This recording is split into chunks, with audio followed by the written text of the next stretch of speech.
go them, you know, a little bit just to show different types of active shooters. This one is actually also in California. It's called the West Hollywood shooting. Involved two people that were heavily harmed with rifles, machine guns, and they carried the same, you know, type of attack. And again, here they got killed both by police, and it's more of a criminal terrorism. Their motivation was totally different, okay? So they robbed the bank, and when they started engaging them, the police, they got exposed, they started shooting. Fortunately, besides the active shooters, there were not a lot of you know, casualties. Next, please. Okay, the most notoriously remembered couple from Colorado, the Columbine massacre. Again, two students that planned their attack way before. They well prepared it. They prepared months ahead. And there's a lot of signs actually in the school system. And today we have the media, the blogs and the social media that people, you know, are expressing themselves in different ways. And, you know, if you have, those are tools also for us to evaluate candidates for active shooting, believe it or not. Where I come from, we're not leaving any stone unturned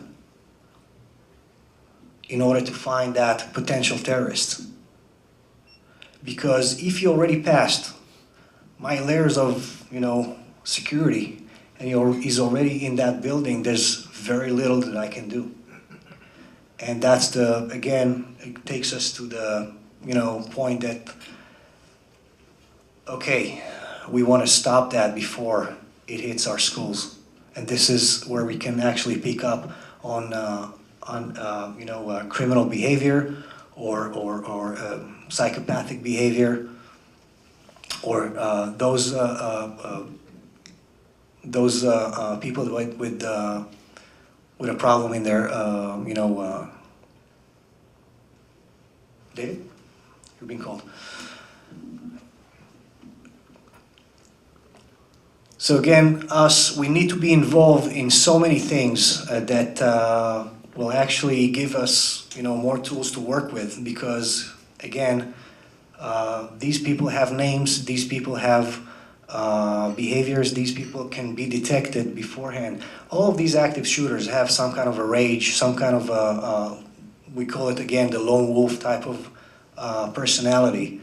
And like it or not, I'm actually asking my kids, you know, who's your friends? And when they start to, you know, give me some feedback who's their friends, you know, in school, and I start to, it's not an interrogation, it's a friendly interrogation, but I want to see who's their friends, who are they hanging out with? You know, it's, I want to, you know if they're connected with potential psychopaths. Because these people, regardless of their age, they develop a psychopath mentality, and you know, it's very problematic to deal with. So I want to know if there's a potential threat in my kids' cycle of friends as well. It will not hurt to know who your kids are hanging out with, but also for us as, you know, administrators, as school staff, teachers and whatnot, we can have you know, a potential meeting and actually populate some kind of a list of candidates that have, you know, the same characteristics of an active shooter. Okay.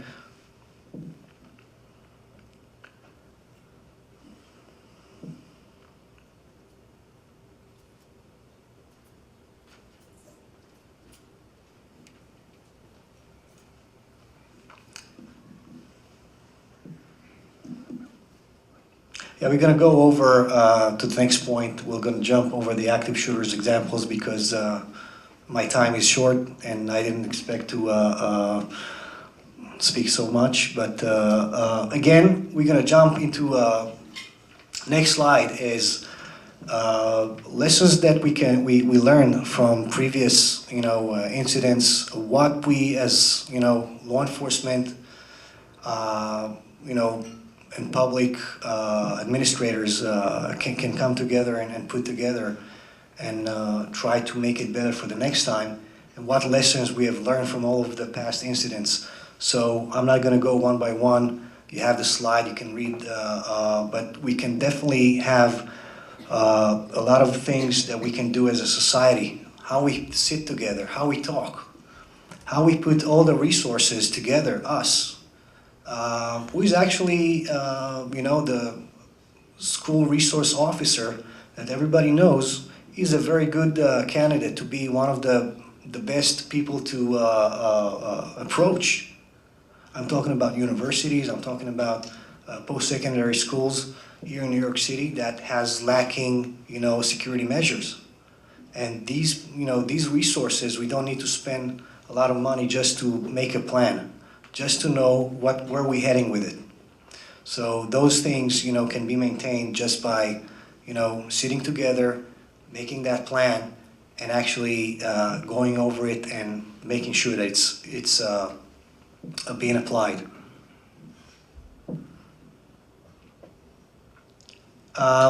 David spoke about individual response, what you can do. I'm not going to go into specifics because I don't want to bore you. It's too much. If you want a copy of that slide, we can pass or send you by email. But there's a lot of things that you individually would be able to do logically, and there's some things that you hopefully will do. So we're talking about bottom line. My entire take on an active shooter event or any type of thing that is interacting with violence is, first of all, be a hard target. You cannot be a soft target. Most of the people are being selected, or most of the institutions are being selected based on how hard it is to do that over here versus over there. And this is the truth of the matter. This is why we're teaching and hardening ourselves personally and our institutions to be harder targets, to be updated with the latest information that is relevant to us. Because there's a lot of information out there. How do we weed out all the unnecessary information? There's tons of it. It's a traffic that, nobody can handle. Just by text messages, I get about 500 a day from different advisories. So we need to understand what is relevant to us, how to stay on the specific, advisory, who is in charge of what, how do we work together to make sure that the message is relayed from the top to bottom and from bottom to top.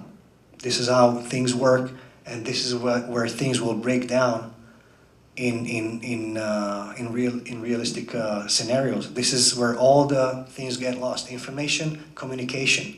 Communication is one of the biggest tools that, even a lot of big institutions are being penalized by that because they haven't taken enough time to invest in better communications.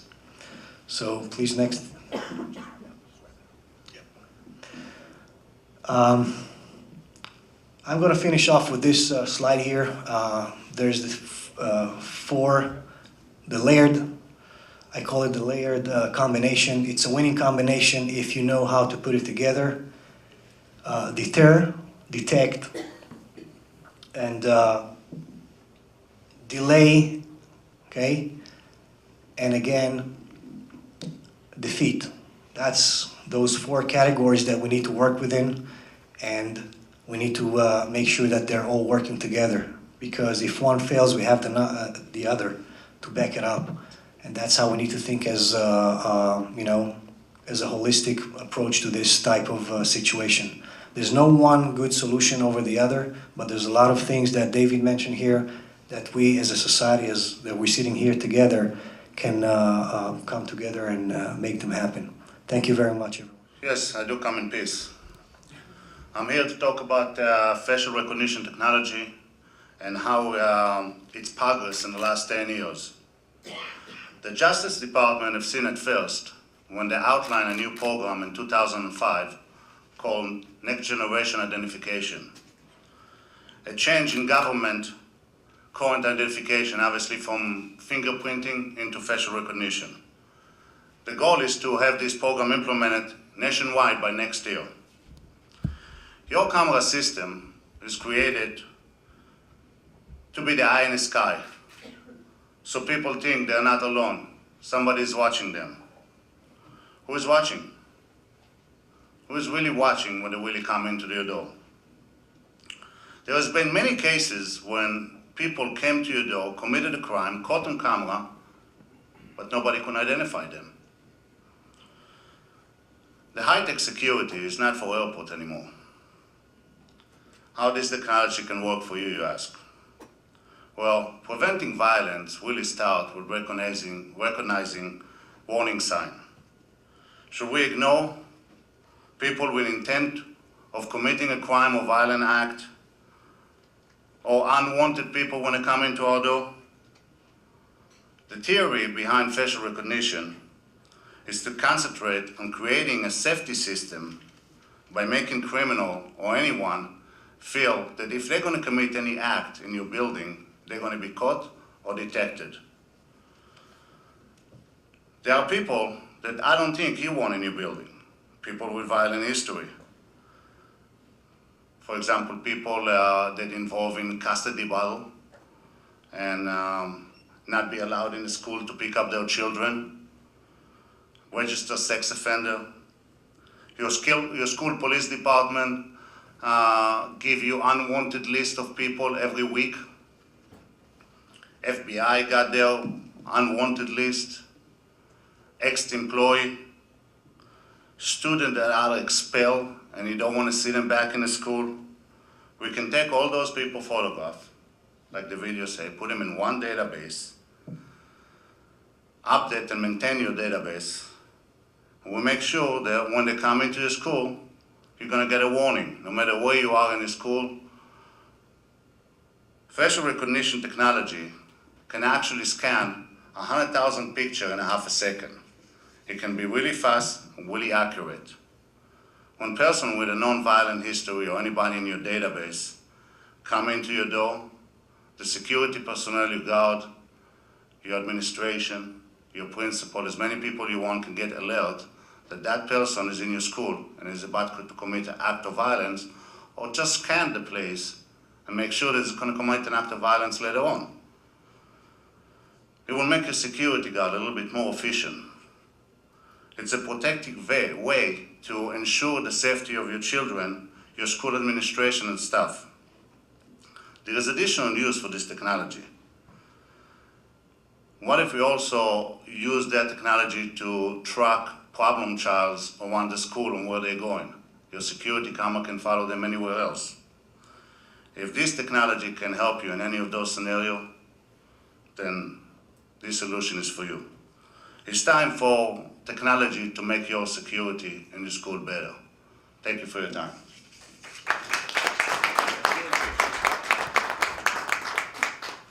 Thanks, Zach. Okay, ladies and gentlemen, now we're next speaker. Our keynote speaker has had a distinguished public service career in both the New York State Assembly and the New York State Senate. Former Senator Michael Balboni served as a Republican representing the 17th Assembly District in the State Assembly for 8 years until being elected to represent the 7th Senate District in the State Senate in 1997. He held this position for 5 terms before stepping down at the end of 2006 to become the New York State Deputy Secretary of Public Safety. In his role, Senator Balboni managed an agency of 63,000 employees with a $5 billion budget and helped write and push through every major piece of legislation regarding Homeland Security that has been passed in the state since the attacks in 2001.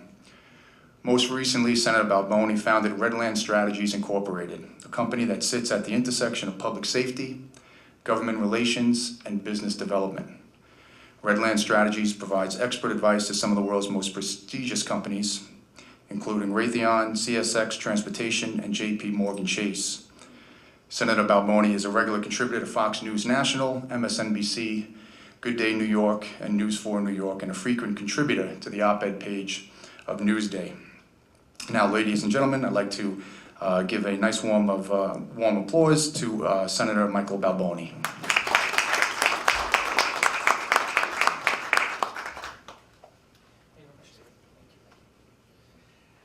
So, ladies and gentlemen, I don't have a PowerPoint. I apologize. PowerPoints are for folks trying to give you technical information, and I think that today you've seen a lot of very good examples as to what some of the tactics and strategies are.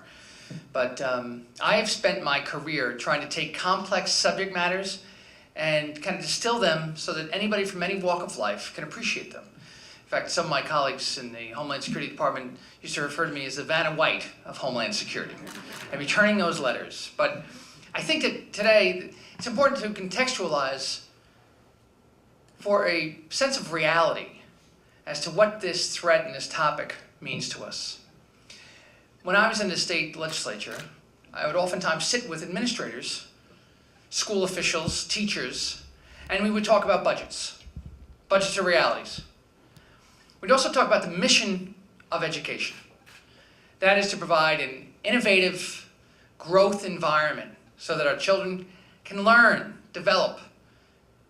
And you can't do that if you make it a prison. Yet, what happened at Sandy Hook reminded all of us the thing that we know in security, that schools, like hospitals and shopping malls, are soft targets. It's just a reality of life. And when we look at trying to bridge that gap, we come across a lot of different questions. And many of them revolve around the basic concepts of protection. You've heard a lot of the tactics today and the technology that can be employed to make a school safer. Crucial elements. But a lot of times, school districts have not focused on this as an issue and get this rude, incredibly horrible wake-up call when something like Sandy Hook has happened. But now, if you go back in history, this is actually round 2 for us in New York. After Columbine, we did the Safe Schools Act. And I actually toured the state with the governor, then Governor Pataki, and sat with school administrators and talked about how do you protect your schools. Now, of course, the threat there were students inside the school, but it's the same scenario in terms of being an active shooter. What we've done since then is we've put in training, we've put in some technologies, but we've also understood that over a decade or more time, the challenge is how to make any changes that you incorporate scalable, because every school district has a different budget, a different ability to fund something, sustainable, that it's not just a one-off. If you just make security something you trot out once or twice a year, it's simply not going to be sustainable. And lastly, that whatever you do is within the resources that the school district has. It is a reality. You know, I was in Homeland Security, working with the department, working with the military. We would do threat-based protection. That is, what did our intelligence tell us? How do you prioritize the different items? For example, George Washington Bridge. Worked with the Port Authority to try to do a risk mitigation for the George Washington Bridge. Ground zero, airports. I was actually the nuclear notification officer for the state of New York.